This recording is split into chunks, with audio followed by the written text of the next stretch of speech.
අද මම කතා කරන්නේ මේ දවස්වල ලංකාවේ තියෙන ස්කෑම් එකක් ගැන.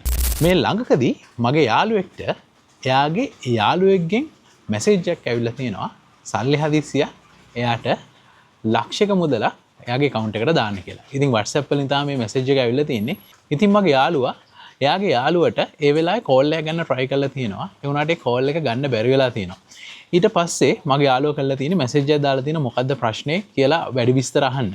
ඒත් එතනදී එයා කියලා තියෙන්නේ දැන් කෝල් කරන්න බෑ මට මෙන්න මෙච්චර මුදලක් ඕන මේ සල්ලි ටික ඉක්මනට දාන්න කියලා. ඉතින් අර යාළුවගේ තිබ්බ ට්‍රස්ට් එකට මගේ යාළුවා මොකද කරලා තියෙන්නේ රුපියල් ලක්ෂයක මුදලක් ඒ account එකට කියපු account එකට ඩිපොසිට් කරලා තියෙනවා. ඇත්තටම ඒ කියපු account එක අර යාළුවගේ account එකකුත් නෙමෙයි වෙන account එකක්. ඉතින් ඒ account එකට සල්ලි දාලා ඉවරලා මගේ යාළුවා ආපහු try කරලා තියෙනවා අර යාළුවව contact කරගන්න. කොහොම හරි ඊට පැයකට විතර පස්සේ අර අනිත් යාළුවව contact කරගන්න පුළුවන් වුණා. නමුත් එතනදී එයා ඇහුවම කියලා තියෙන්නේ මම වාට සල්ලි දාන්න කිව්වේ නැහැ. මගේ WhatsApp account එක කවුරු හැඩ් කරලා එයාගේ අඳුරන contacts 100කට විතර ඔය වගේ මැසේජ් එක යවලා තියෙනවා. ඔය 100න් 4 දෙනෙක් රුපියල් ලක්ෂ ගානේ අරයාගේ account එකට දාලා තියෙනවා. ඕක උනේ ඉරිදා රෑක. ඉතින් ඒ වෙලාවෙම මගේ යාළුවා මට කතා කරා පස්සේ අපි try කරා බැංක් එකේ contact ගන්න. මේක commercial bank එකේ account එකකට තමයි උනේ. අපි බැංක් එකට ඒ වෙලාවෙම කතා කරලා කිව්වා කොහොම හරි මේක හෝල් ගන්න. මොකද ඉරිදා රැක කියන්නේ කවුරුත් වැඩ කරන වෙලාවක් නෙමෙයි. බැංක් එක පැත්තෙනුත් issues තියෙනවා. ඒ වුණාට මේ වගේ situation එකක් ස්කෑම කෙනෙක් plan කරන්නේ අන්න ඒ වගේ time එකක් බලලා. ඉතින් බැංක් එක පැත්තෙන් හම්බෙච්ච support එක ඇත්තටම සාධාරණ නැහැ. ඒගොල්ලෝ හෝල් කරන්නම් කියලා අපිට promise වුණාට ඒගොල්ලෝ ඒක හෝල් කරලා තිබුණේ නැහැ. ඉතින් ඊට ටික වෙලාවකට පස්සේ ඒ සල්ලි ලංකාවෙන් එළියේ ට්‍රාන්සැක්ෂන් එකකට යූස් කරලා තියෙනවා. ඉතින් එතනින් එහාට අපිට මුකුත් ට්‍රැක් කරන්න විදිහක් නැහැ මොකද්ද උනේ කියලා. ඊට පස්සේ මේක ඉන්වෙස්ටිගේට් කරනකොට අපිට දැනගන්න ලැබුණේ මේ account ගොඩක් වෙලාවට හදන්නේ මැරිච්ච පුද්ගලයන්ගේ නම් වලට. ඉතින් අපි ඒ account එක හොයාගෙන ගියත් අපිට හොයාගන්න බෑ කවුද මේ ස්කෑම් එක ඇත්තටම කරේ කියලා. ලංකාවේ සිස්ටම් එකේ ලූප් හෝල් එකක් තියෙනවා මෙතන. පුද්ගලයෙක් මැරුණාට පස්සේ එයාගේ account එකට මොකද වෙන්නේ? එයාගේ account එක හෝල්ඩ් වෙන්නේ කොයි වෙලාවෙද?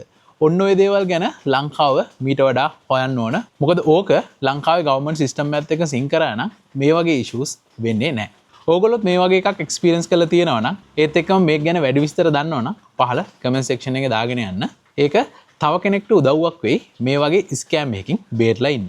ඉතින් මේකෙන් අපිට ගන්න තියෙන දේ තමයි ඔයාගේ කොච්චර ළඟ යාළුවෙක් වුණත් මොකක් හරි account එකක් එවලා ඒකට සල්ලි දාන්න කියලා කිව්වොත් ඔයා දන්නේ නැති account එකක් නම් ඔයා සල්ලි දාන්න යන්නේ ඒක ඩබල් චෙක් කරලා හරියටම වෙරිෆයි කරගෙන ඉන්න ඔයා ඒ ට්‍රාන්ස්ෆර් එක කරන්න කලින්. තව පොඩි දෙයක් මම කියන්නම්. ඕගොල්ලෝ WhatsApp use කරද්දී ඕගොල්ලන්ගේ නම්බර් එකට WhatsApp account එකක් හැදුවොත් ඕගොල්ලෝ make sure කරන්න ඒ නම්බර් එක ඕගොල්ලෝ use කරන්නේ නැත්නම් ඒ account එකේ ඒ නම්බර් එකෙන් deactivate කරන්න. මොකද මේ ළඟකදී මම දන්න කෙනෙක් අලුතෙන් නම්බර් එකක් ගත්තා.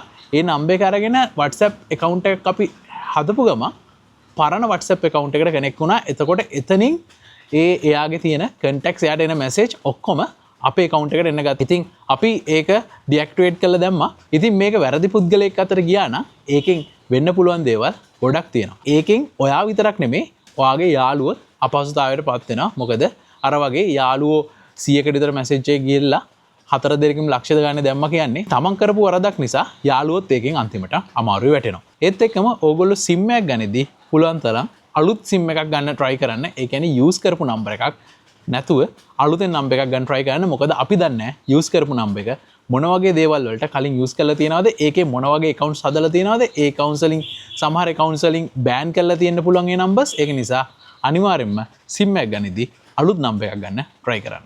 එහෙනම් මේ වගේ tip එකකින් ආපහු හම්බෙමු.